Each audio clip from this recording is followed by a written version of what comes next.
Dhemaji little mind স্কুলত পৰিচালনা সমিতিৰ উদ্যোগত মাতৃ দিৱস আৰু ৰঙালী বিহু সন্মিলন উদযাপন।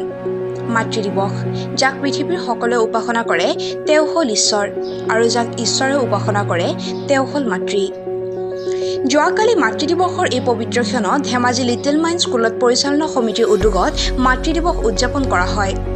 সমান্তৰালভাৱে অভিভাৱকসকল আৰু কণমানি ছাত্ৰ ছাত্ৰীৰ সৈতে এই বহাগৰ বতৰত এখনি ৰঙালী বিহু সন্মিলন উদযাপন কৰে। লিটিল মাইন্ড বিদ্যালয়খনৰ প্ৰধান শিক্ষক তিলু ৰাজকোঁৱৰে মাতৃ দিৱসৰ ওপৰত গুৰুত্বপূৰ্ণ বক্তব্য আগবঢ়োৱাৰ লগতে দুয়োটি অনুষ্ঠানতে শিক্ষয়িত্ৰী, অভিভাৱক আৰু ছাত্ৰ ছাত্ৰীসকলে সম্পূৰ্ণৰূপে অংশগ্ৰহণ কৰি আনন্দ কৰা পৰিলক্ষিত হয়।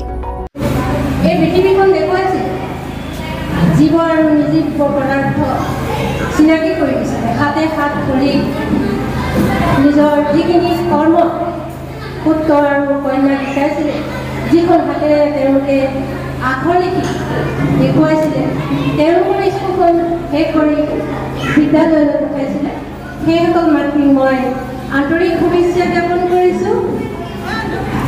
আজি আমাৰ ভাৰতবৰ্ষখন হৈছে এখন পৃথিৱীৰ ভিতৰতে দীঘল আৰু লিখিত সংবিধান।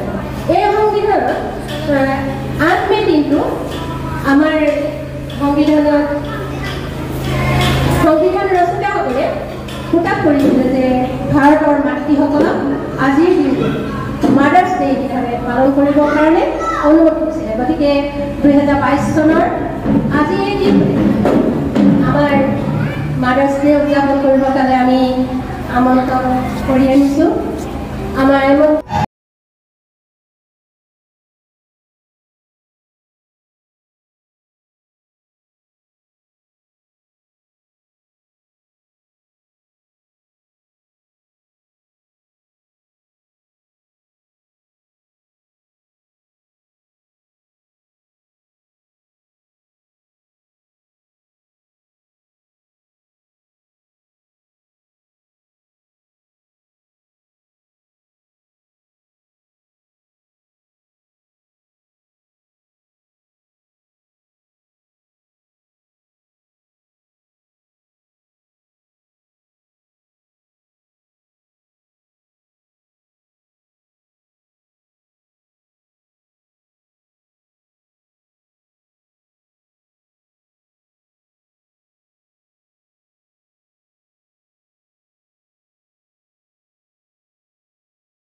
মোৰ নাম শ্ৰী তিলু ৰাজকোঁৱৰ দত্ত।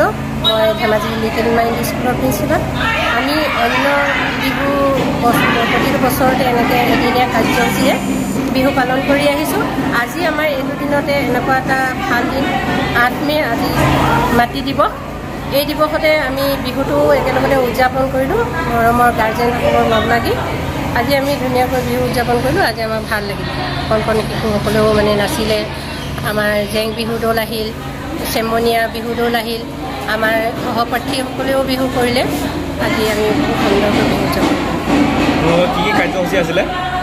কাৰ্যসূচীটো আমাৰ প্ৰথম ৰাতিপুৱা আছিলে 12:30টাত মাতৃ দিৱস পালন কৰিলোঁ মাতৃসকলক লৈ। নিউজ ডেস্ক ৰিপৰ্ট, দি নিউজ টুডে।